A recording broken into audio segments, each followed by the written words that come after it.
Hello and welcome to the Monroe Method Clancast. I am Jason Monroe. This is episode 139. My goodness. It is Monday. Is it Monday? It's not Monday. It's Wednesday. Jeez. It's Wednesday the 9th of July. That's because I've had a weekend away. So let me tell you about my adventure very quickly. And then I'm going to tell you about some adventure related stuff that's relevant, right? So Friday, the 4th of July, Independence Day. Got the car all packed, ready to go. Just me and my son driving down to Silverstone to the Grand Prix for Sunday. I am 40. I probably mentioned this at some point in a recent episode. I'm 40 at the end of this month, and I got an early birthday gift of 2 tickets to go watch the Grand Prix. Saturday morning, my son and I jumped in the car early, headed down to Coventry. Got to Coventry, went bowling, went to the arcade, played a game of pool, went to the apartment that I'd booked for us, which was very cool. Chilled out for a bit, went out for dinner to Wagamama's.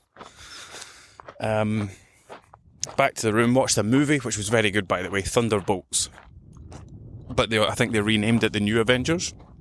Anyway, watched that. It was so good. Went to sleep, got up in the morning, drove to the British Grand Prix. Parked the car in a big airfield, got on the transfer bus, got there, no problems, like really quick.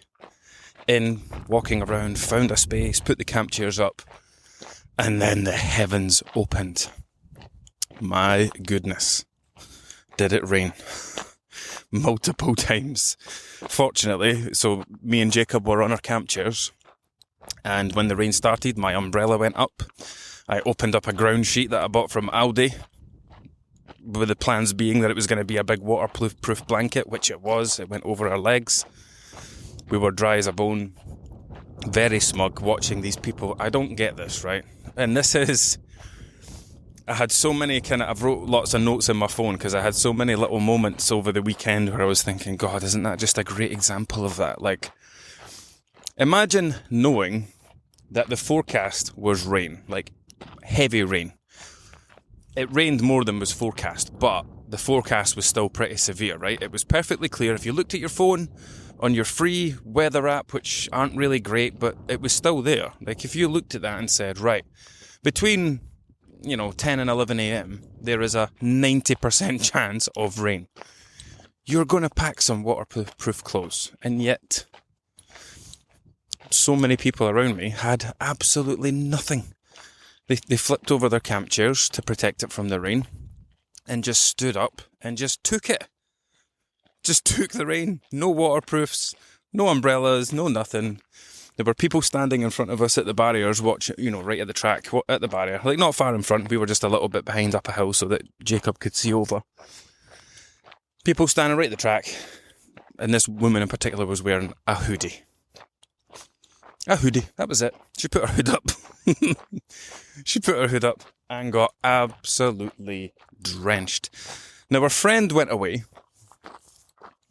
and she came back with an F1 umbrella and an F1 poncho. Now, I couldn't see them anywhere. Like, I went into the F1 merch stores. I don't know where they were getting these umbrellas and ponchos.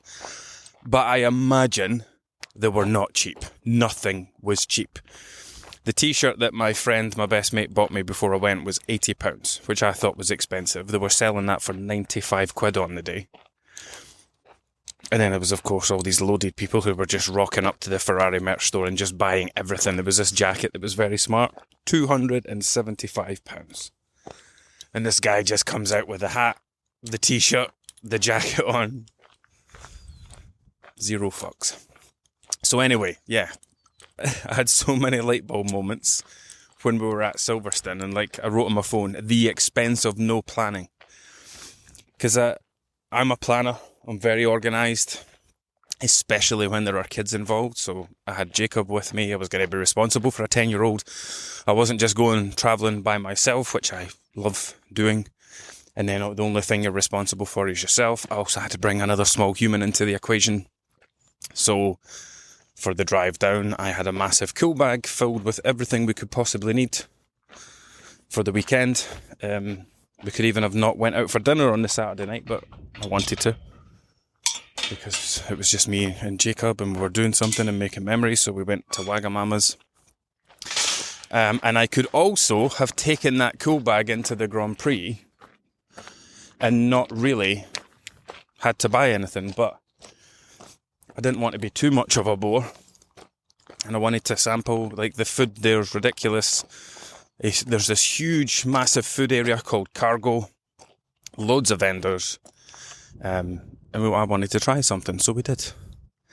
But it just kind of teaches you the cost of no planning. I've been talking about this a lot on Instagram this week, or last week I should say, where usually related to vegetables. So if you think of it this way, the reasons that you gained weight are not going to help you lose weight, and they're not going to, and if you do manage to lose that weight through other means, they're not going to help you maintain it once you've lost it.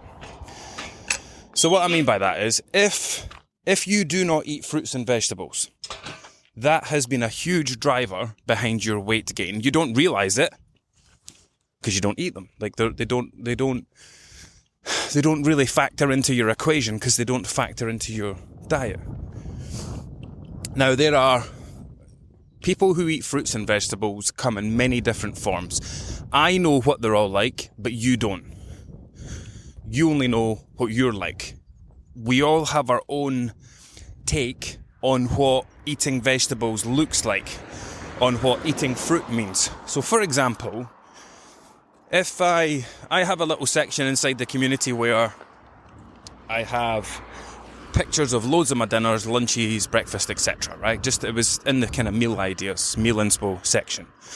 I don't give people meal plans. I don't dish out recipes. People are not struggling with their weight because they don't know recipes. They're not struggling with their weight because they're not given a 14-day meal plan. That's not a solution. That creates dependency, and I'm very much against that. You know, people come to me all the time. Do you do meal plans? I find I do much better with a meal plan, and the immediate thing that pops into my head, if you did well with meal plans, you would not be here all these years later asking someone new for yet another meal plan.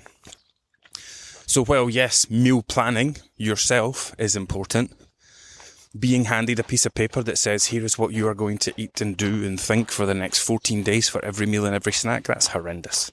Yes, people like it because they know it's going to guarantee them a result. If this nutritionist tells me exactly what to eat, then I'm going to lose weight. But sadly, this nutritionist doesn't want to do that, because this nutritionist does not want to milk you for money for the rest of your life. He wants to help you once, and help you so well that you never need to see him ever again, in the nicest possible way. So the reasons that you gained weight are not going to be the things that are going to help you lose weight, right? If you do not eat fruits and vegetables, you don't realize it, but that's a huge reason behind why you have weight to lose. The absence of fruit and vegetables in your diet has meant that you've occupied the space that fruit and vegetables might take with other higher calorie foods. Here's a stupid example, right? If I asked you to eat cardboard all day today, containing 0 calories, you're absorbing nothing from it, and it fills up your stomach, you've just had a day of eating cardboard. You've consumed no calories, but you're also not hungry. You don't feel physically hungry because your tummy feels full from all the cardboard. Now, let's say you eat half as much cardboard, and in the other half, you just eat whatever you want. Crisps, chocolate, biscuits, sweets, takeaway, whatever you might normally eat. 50% of it's been no calories. 50% of it has been calories. You've still probably had less calories than you burn in a day. Now let's take away the cardboard entirely and just go back to your normal diet. You're going to consume thousands of calories because you're now replacing the space the cardboard took up with food calories. And that's what it's like with fruits and vegetables. I've always had this little saying for God knows how many years now, that vegetables dilute calories. So if your body needs 2,000 calories in a day, sadly, we live in a highly calorific world where All the best stuff, or all the best tasting stuff, is high in calories. All the cheap stuff is high in calories. All the easy, quick and convenient stuff is high in calories. And the sad thing is, with every year that passes, the situation gets worse. It doesn't improve. God, look at what TikTok and Instagram have done for the food world. Like, how many of you watch these foodie people, who are never a healthy weight, by the way, which should be a clear indicator that it's not ideal. But how many of you watch these foodie people that grow massive accounts from touring restaurants and showing you, oh yeah, this is what I got and this is what I got. And the way I view this is these people are kind of monetizing their disordered eating. Not just eating disorders. You can't diagnose someone with an eating disorder from watching a TikTok account. But when you see someone who is, going to these places, ordering multiple dishes, the plates are all getting cleared, they're bragging about how much they ate, they're bragging about how stuffed they are. Like, you think, oh God, that looks amazing. But I look at that and I just see disordered eating. I see someone that's managed to monetize their disordered eating habits, probably also managing to make themselves feel a little bit better about the concerns that they might have, lots of assumptions here, but the concerns they might have about their weight and their health. But it's okay because I have to do it because I've got this TikTok account and this is where my income comes from. Because I get paid. Like, there's this guy that gets a lot of heat. I don't know his name. I don't get involved in that shit, but there's this guy on TikTok who gets lots of abuse on his account because restaurants and small businesses and whatever, he charges them like $2 or $3 grand to go and do a review because it puts him in front of his 2 point whatever million followers. It's just advertising basically, and he's not going to go and do a shit review when he's getting paid for it, is it? So it's a bit biased. But anyway. It kind of reminds me of there was a young girl I worked with, and this was fascinating for me because it was the first time I had kind of witnessed this type of behaviour, which is why it sticks in my mind. So she had binge eating tendencies, right? And it eventually got to the point where I had to say, look, now that we've worked together a little while, and I always do my duty of care. I did it recently. I've had to refund someone. Somebody signed up to work with me for 8 weeks a couple of weeks ago. It was her mum who had initially contacted me, and I asked her the question about the binge eating. Look, binge eating is the word binge is quite a serious word. It's related with binge eating disorder. I've probably said this multiple times, but just to say it for your benefit, right? Binge eating. For me, binge is a word that gets thrown around far too easily. Like, if you actually look at binge eating disorder and look at the criteria for what a binge is, 95% of you are not binge eating. So, binge eating is kind of classified as a complete and total loss of control around food. So this is when you have no idea what's going on until it's over. It's like somebody else has come into your body and taken over. It would be as if you were playing a computer game and watching yourself over the shoulder. Like a third-person computer game, you're just looking over your shoulder and somebody else is taking over and your hands are opening packets and putting things in your mouth and you feel disconnected from it. It might feel like an out-of-body experience and you're completely powerless to stop yourself. That's what a true binge is, and that is one of the characteristics of binge eating disorder, a diagnosed eating disorder. If that's what's happening to you, if what I described is happening to you, contact your GP and tell them, because the minute you start describing that, they will refer you on to get the help that you need, because you do not need a nutritionist, you do not need a diet, you do not need to be focusing on weight loss. Binge eating, true binge eating, is a mental health condition, and it needs to be treated as such. This is why, when people come to me, like 4 in 10 people, 5 in 10 people will talk to me about binge eating. I had to go back to the course and add a lesson about binge eating because it was getting to the point where everybody who did their starting stats and filled in that initial form talked about binge eating. And then I have to do that part where I say, binge eating. I just need to kind of do my, I've got a duty of care to you to make sure this is the right place for you to be and I'm the right person to help you. Then I have to describe binge eating, and then I say, is that what's happening to you? If none of that's happening to you, if that's not what's happening to you, then what you are doing is consciously choosing to overeat because you want to overeat. And that is a position you want to be in. I know it doesn't sound great, but it's much better than finding out that you might have an eating disorder, that you're going to have to go to your GP, that you may have to get referred for therapy. If you are consciously choosing to overeat because you want to overeat, that is a much better position to be in because it's something that you are controlling and it's something that you can then figure out. Why do I want to overeat? What am I getting from doing this? When I'm in that moment and I am using food, you're not eating. If you've ever heard me talk about the differences, the way I split eating up into two categories. So there is eating, which is what we do when we're hungry. It's what we do when we're fueling our bodies. It's what we do when we're eating our breakfast because it's going to give us the energy we need to make it through the morning. And then we're going to have our lunch because that's going to do the same for the afternoon. That's eating. Eating in response to a need. When you eat out with needs, right, which we will do from time to time. The problem is some people do it too often and that's why their weight increases. When you are eating, when there is no real need, when you're not really hungry, you are now using food. So we're switching from eating food to using food. You're now using food to satisfy something else. A desire, a want. You're using it for pleasure. You're using it because you're bored, you're procrastinating, you're stressed, you're emotional. You're using it for something. And this is where the kind of crossover is with real binge eating and overeating.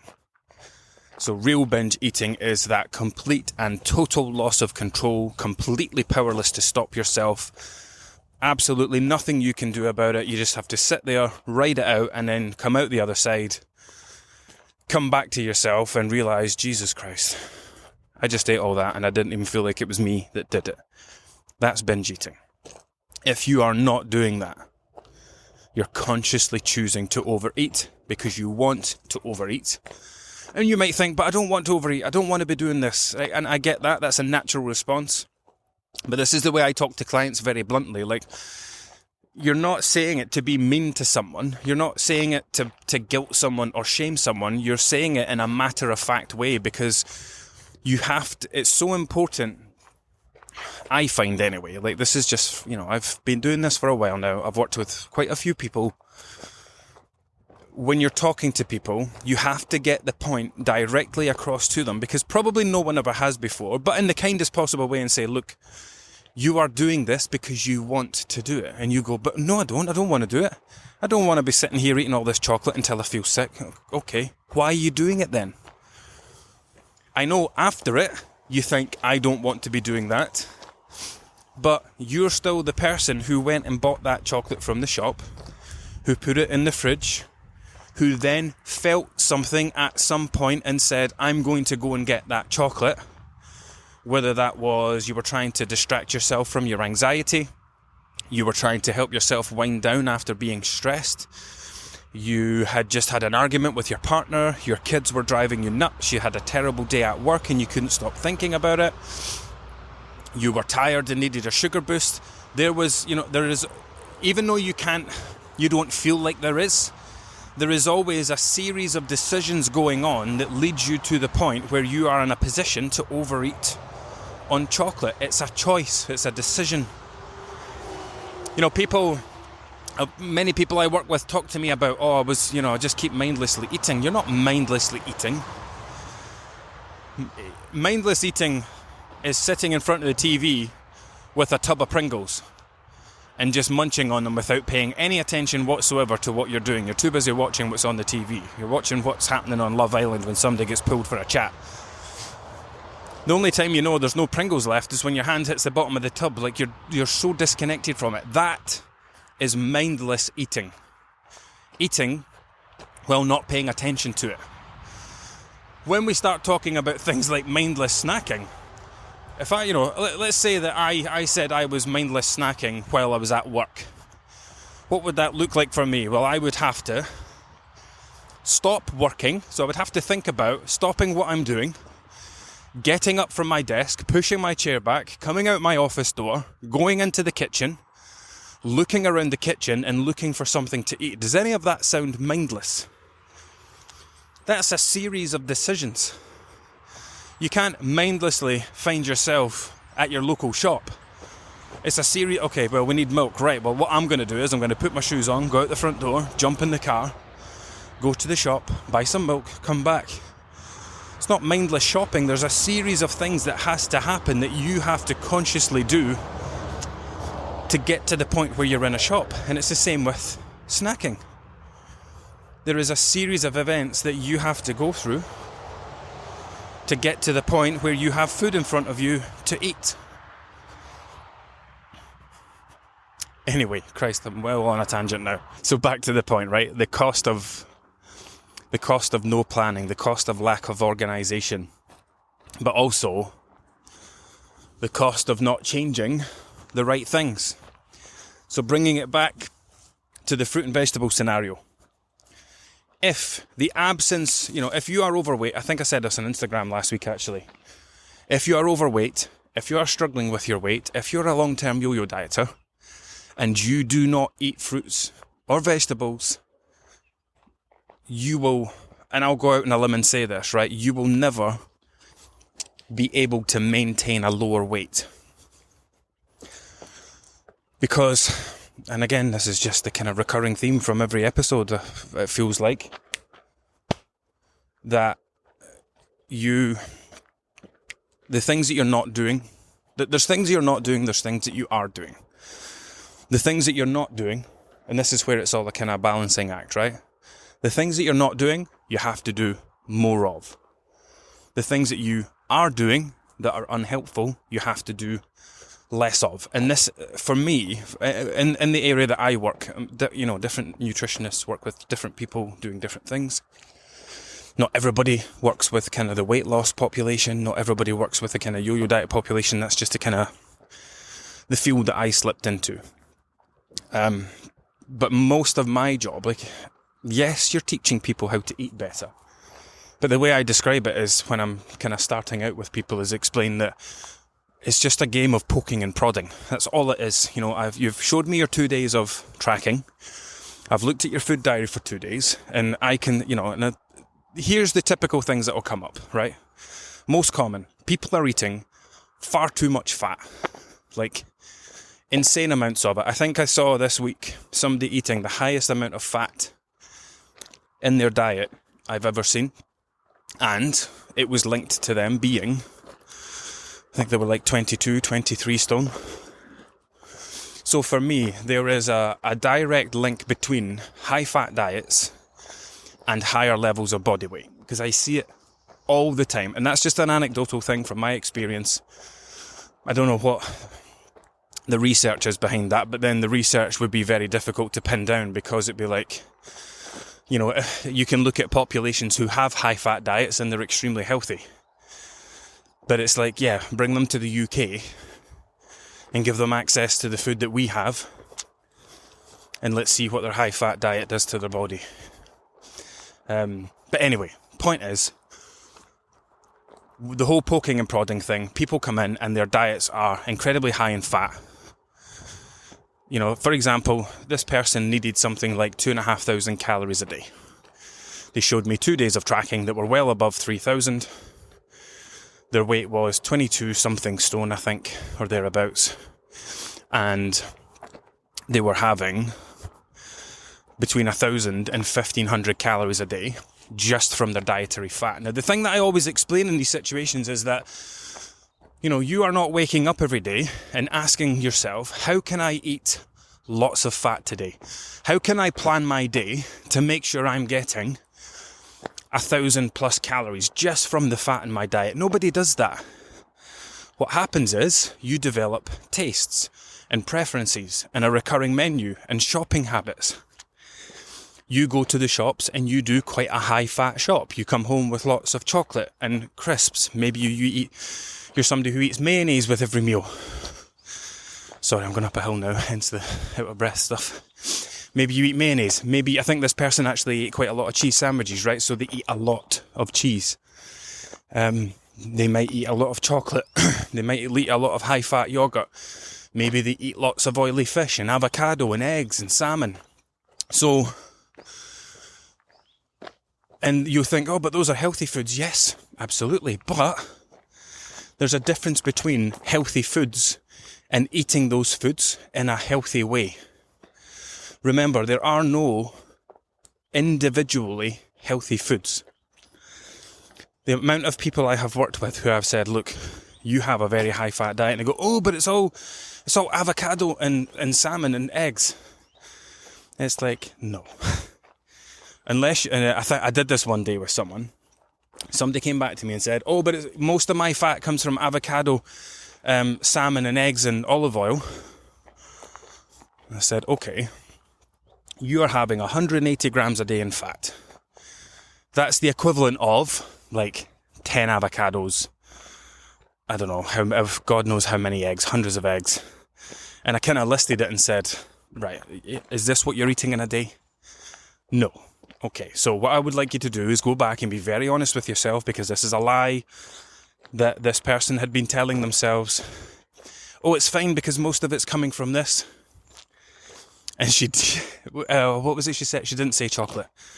We spoke about it, and I gave her all those numbers and said, look, this is what you would have to be eating on a daily basis. Are you having 5 avocados, 50 eggs, etc., a day?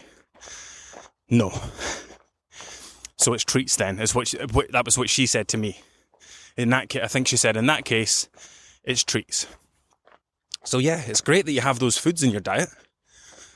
And yes, there are healthy fats and they're important, especially for women. They're crucial for female hormonal health. But beyond a point, all you're doing is adding massive amounts of calories into your diet. So anyway, typical things I see are very high fat, extremely low fibre. If your fibre's in single figures, that's when I start wondering how people are still alive and functioning every day. Not just because fibre's important for your digestion and regulation, shall we say, in the toilet, but foods that contain fibre come from plants. Those foods that come from plants, fruits, vegetables, nuts, seeds, legumes, etc., contain lots of essential vitamins and minerals. This is how I monitor the health of someone's diet, through their fibre intake. We don't look at, how much vitamin C is the person getting, how much vitamin K, blah, blah, blah. That's ridiculous. We're not going to that level.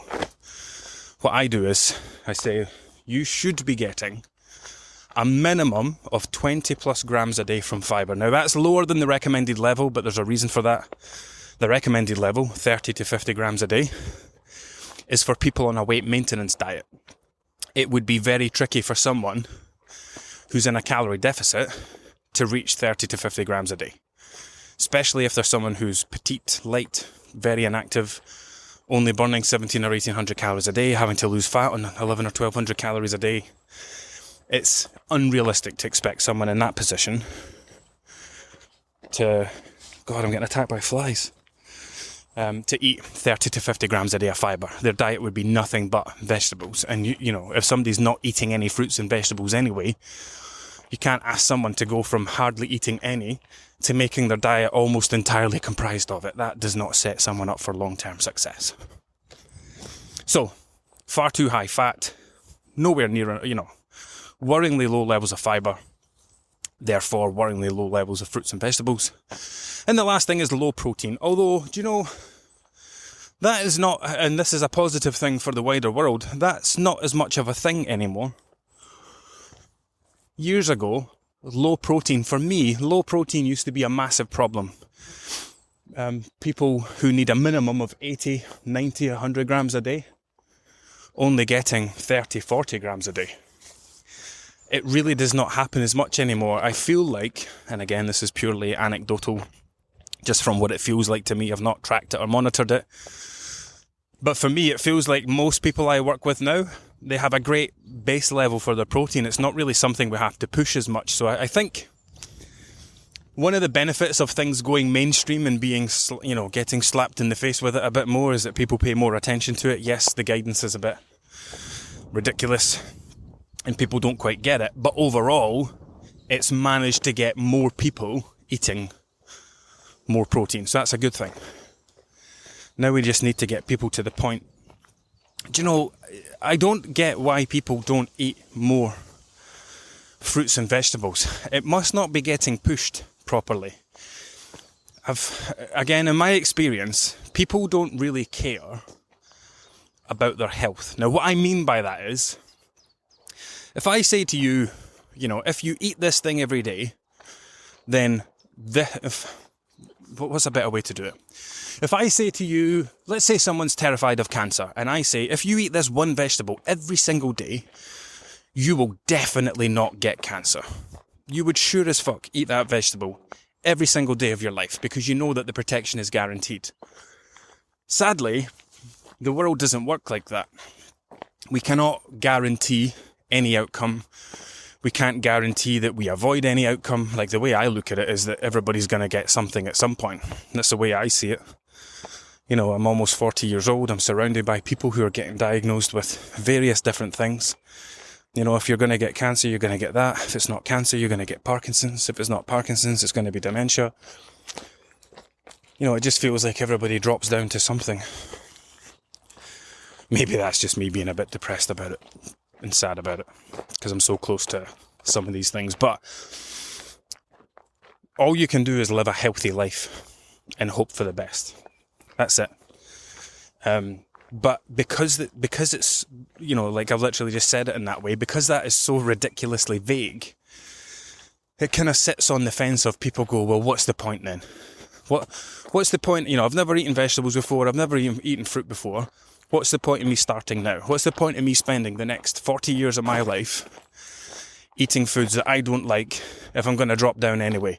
Might as well just keep eating takeaways. Might as well just keep doing this. And that's how some people view these things. Because the guidance is so bloody vague. But I think the whole issue with the whole 5 a day or 7 a day or 10 a day or whatever the fuck it's at now, I think the whole issue with that is it's pushed too much from a health perspective. And people just don't care enough about their health. It's like, it feels like the government fails by trying to be like, yeah, but if you do this, you're going to be super healthy. Like, I don't think people care massively about that. If they did, then we'd be doing better with it.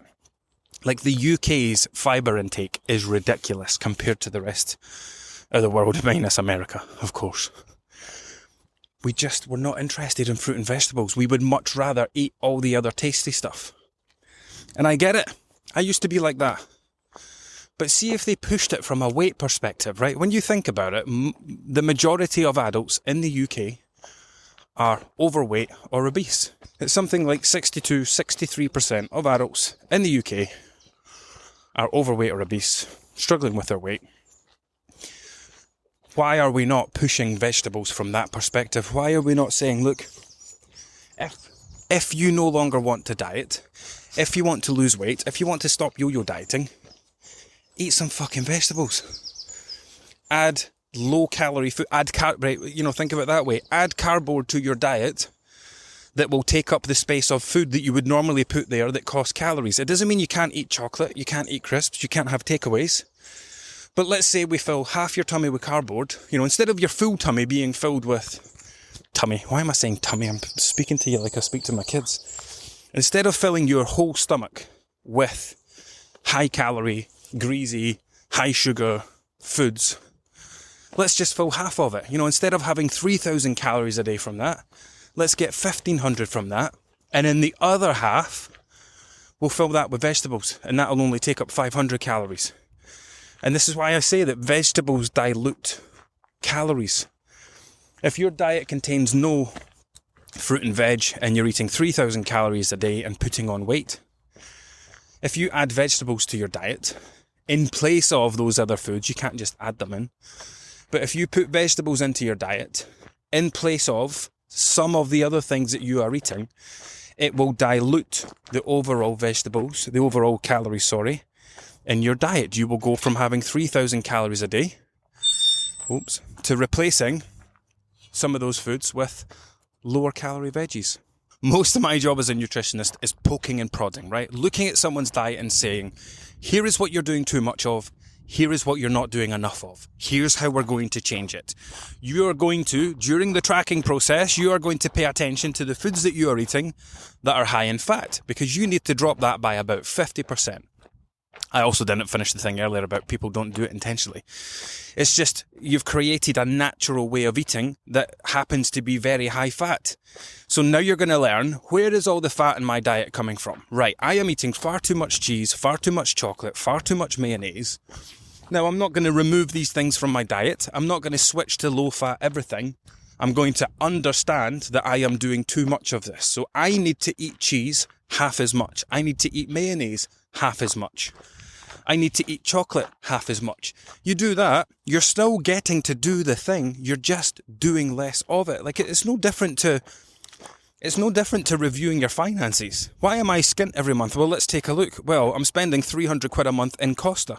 Okay, instead of going to Costa every day, Monday to Friday, let's just save it for Friday for an end of the week treat.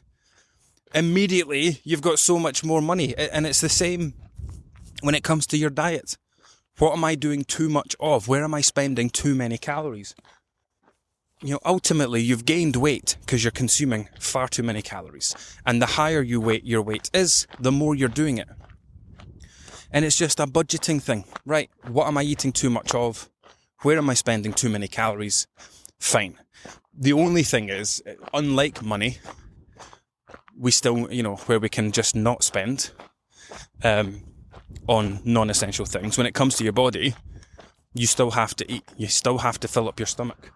And so it's a case of, well, where do I redirect these calories? Well, instead of spending 1,500 calories a day on, I know it's a stupid example, but, somebody's maybe doing it somewhere. Instead of spending 1,500 calories a day on chocolate, cheese, and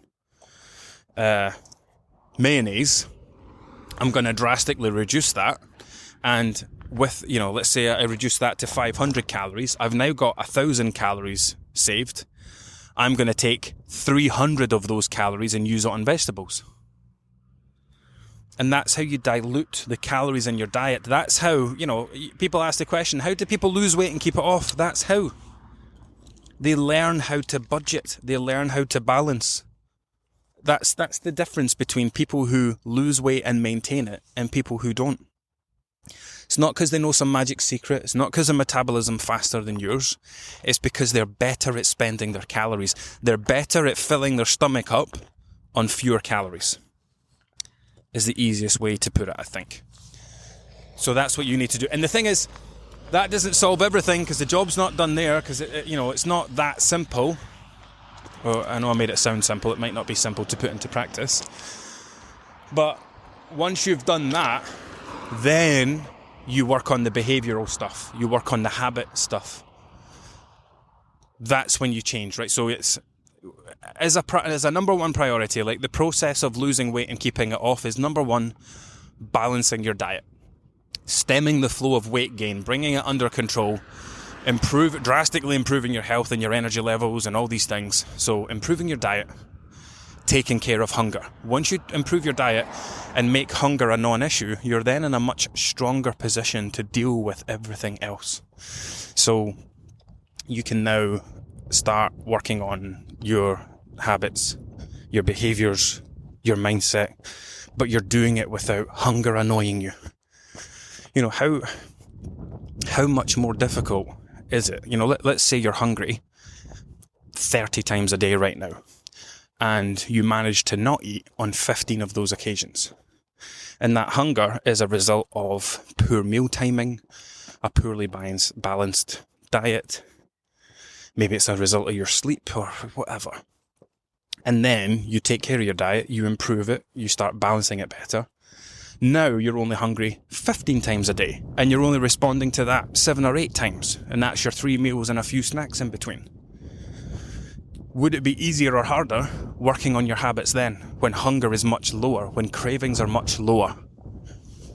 So, yeah, I think once you get the dietary balance bit taken care of, then it's time to work on the habits, the behaviours, etc.